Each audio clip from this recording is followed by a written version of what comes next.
साधना जी कानपुर से। राधे राधे।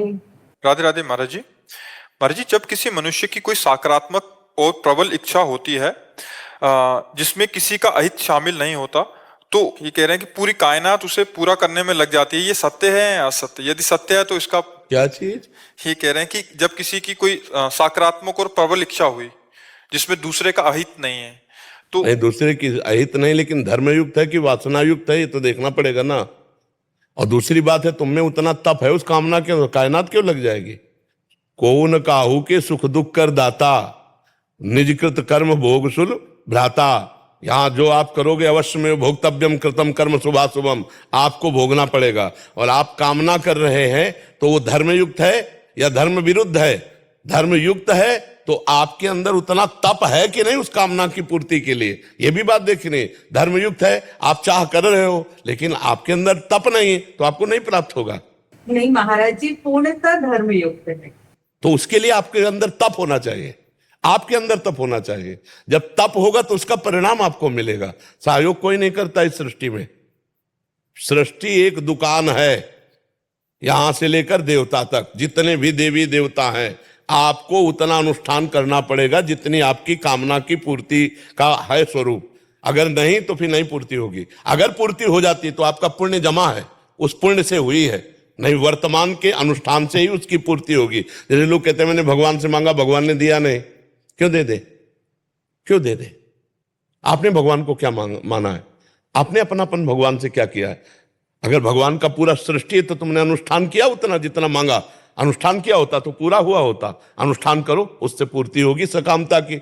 और अगर नहीं कि हम भगवान को अपना मानते तो मांगने की जरूरत क्या है? वो सर्वज्ञ है, वो सर्वशक्तिमान है। जितनी व्यवस्था कर रहे उसमें राजी रहो। जो ही प्यारो करे सोई मोहि भावे। तो दोनों सिद्धांतों को समझना होगा। हमारी बात समझ पा रहे हो? क्योंकि जहां प्रश्न कर रहे हो सीधे अध्यात्म का उत्तर है। मर्जी उतना तप करना पड़ेगा। हाँ, साधन ऐसे मिल जाए तो फिर सब भगवान के हैं। भगवान सबके बैरी हैं क्या? इनको दे देंगे और दूसरे को नहीं देंगे? पूरी कायनात इनके सहयोग में हो जाएगी, दूसरे की मतलब प्रकृति से है, प्रकृति सहयोग जी। प्रकृति सहयोग थोड़ी करती है।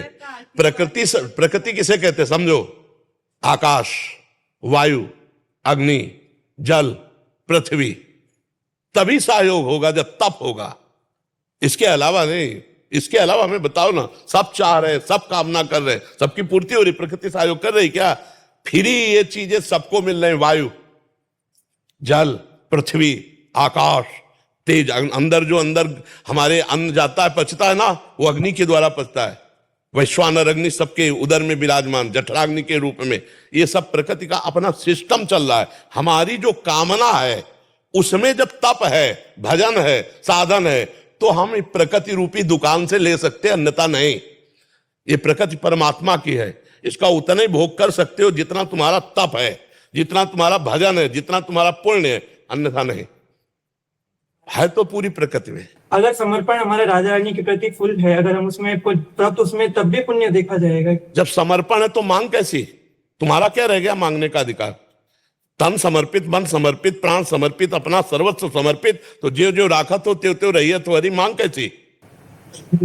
बदले में कुछ नहीं मांगना, राइट? समर्पित हो, समझ रहे? जैसे हमारे सब कुछ राधा रानी है, तो उनसे अपने लिए, जैसे कि किसी और से अपना क्या रह गया? अपना क्या रह गया? बहुत शब्द अध्यात्म शब्द पे टिकता है। समर्पण किसका? तन वांग मनोभी रमले सोहम तविवासिता। शरीर का, मन का, वाणी का, अपने का। जब अपने का समर्पण, तो मांग किसके लिए?